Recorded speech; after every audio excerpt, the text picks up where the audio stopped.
നമ്മുടെ ഉപരാഷ്ട്രപതിയായിരുന്ന ജഗ്ദീപ് ധൻഖർ യാത്രയയപ്പുമായി ബന്ധപ്പെട്ട് ഇന്ന് ജോൺ ബ്രിട്ടാസ് എംപിയുടെ ഒരു പ്രസ്താവന വന്നിട്ടുണ്ട്. ഉപരാഷ്ട്രപതിയുടെ ഭരണഘടനാ പദവി സർക്കാർ ഗൗരവത്തിലെടുക്കണം.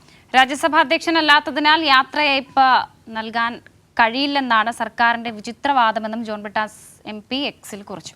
സ്വാതി ചേരുകയാണ്. സ്വാതി, നമുക്കറിയാം ധൻഖർ അപ്രതീക്ഷിതമായി അങ്ങ് രാജിവെക്കുകയായിരുന്നു. ഒരു മുന്നറിയിപ്പുമില്ലാതെ രാജിവെച്ചു പോയി. BJP നേതൃത്വവുമായുള്ള അഭിപ്രായ ഭിന്നതയാണ് ഇതുമായി ബന്ധപ്പെട്ട വിഷയങ്ങൾക്ക് കാരണം എന്നാണ് കേൾക്കുന്നത്. അദ്ദേഹത്തിന് ഒരു യാത്രയയപ്പ് പോലും നൽകിയില്ല. ഇതുമായി ബന്ധപ്പെട്ടാണ് ഇന്ന് ഡോക്ടർ ജോൺ ബ്രിട്ടാസ് എംപി എക്സിൽ കുറിച്ചിരിക്കുന്നത്. എന്തൊക്കെയാണ് വിവരങ്ങൾ?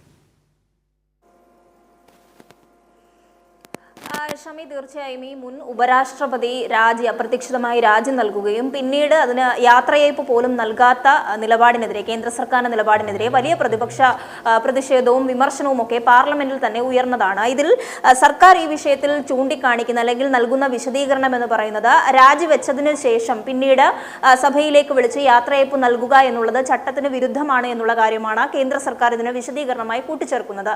എന്നാൽ ഈ സംഭവത്തിൽ ഉപരാഷ്ട്രപതിക്ക് യാത്രയയപ്പ് നൽകാത്തത് ഭരണഘടനാ പദവി തന്നെ മാനിക്കാത്ത അല്ലെങ്കിൽ അത് ഗൗരവത്തിലെടുക്കാത്ത നടപടിയാണ് എന്നുള്ളതാണ് ഡോക്ടർ ജോൺ ബ്രിട്ടാസ് എംപി എക്സിലൂടെ കുറിച്ചിട്ടുള്ളത്. അതോടൊപ്പം തന്നെ അദ്ദേഹം ഇതിന് സമാനമായിട്ടുള്ള ചരിത്ര സംഭവങ്ങൾ കൂടി ചൂണ്ടിക്കാണിച്ചുകൊണ്ടാണ് ഇതിന് വിശദീകരണമായി നൽകുന്നത്. അതായത് 2007 ജൂലൈ 21 ഇതുപോലെ രാഷ്ട്രപതിയായിരുന്ന ശ്രീ ഭൈരോൺ സിംഗ് ഷെഖാവത്ത് രാജിവെച്ചിരുന്നു. എന്നാൽ 2007 ജൂലൈ 21 ശേഷം രാജിവെച്ചിട്ടും ഓഗസ്റ്റ് 7 അദ്ദേഹത്തിന് യാത്രയയപ്പ് നൽകിയിട്ടുള്ള ചരിത്രം നമുക്കുണ്ട് എന്നുള്ളതാണ് ഇപ്പോൾ ഡോക്ടർ ജോൺ ബ്രിട്ടാസ് എംപി അതിന്റെ ചിത്രമടക്കം പങ്കുവെച്ചുകൊണ്ട് ഇതിൽ വിശദീകരണമായി ചൂണ്ടിക്കാണിക്കുന്നത്. അതായത് അത്തരത്തിലുള്ള നടപടിക്രമങ്ങൾ നേരത്തെ ഉണ്ടായിട്ടുണ്ട്.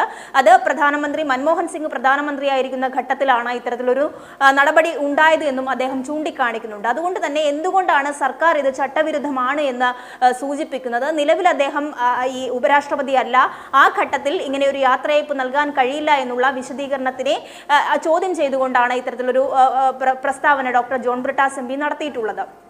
എന്തായാലും ഈ വിഷയവുമായി ബന്ധപ്പെട്ട് കടുത്ത വിമർശനങ്ങൾ പ്രതിപക്ഷ പാർട്ടികളടക്കം ഉയർത്തുകയും ചെയ്ത സാഹചര്യത്തിലാണ് എംപി ഇത്തരത്തിലൊരു ചിത്രം ട്വീറ്റ് ചെയ്തുകൊണ്ട് എക്സിൽ പങ്കുവെച്ചുകൊണ്ട് ഇങ്ങനെ കേന്ദ്ര സർക്കാരിനോട് ഈ ചോദ്യം ഉന്നയിച്ചിട്ടുള്ളത്. ഭരണഘടനാ പദവിയെ പോലും അംഗീകരിക്കാൻ അല്ലെങ്കിൽ അതിനെയൊക്കെയും ധിക്കരിക്കുന്ന ഒരു നിലപാടാണ് ഇപ്പോൾ കേന്ദ്ര സർക്കാർ സ്വീകരിച്ചിരിക്കുന്നത്. അതേസമയം തന്നെ ഉപരാഷ്ട്രപതി ആയിരിക്കെ തന്നെ ധൻഖറുമായി വിവിധ അഭിപ്രായങ്ങളിൽ ഭിന്നതയുണ്ട്. അതൊക്കെ അപ്പോൾ തന്നെയും അറിയിച്ചിട്ടുമുണ്ട്. ശക്തമായ പ്രതിഷേധം അടക്കം രേഖപ്പെടുത്തിയിട്ടുണ്ട്.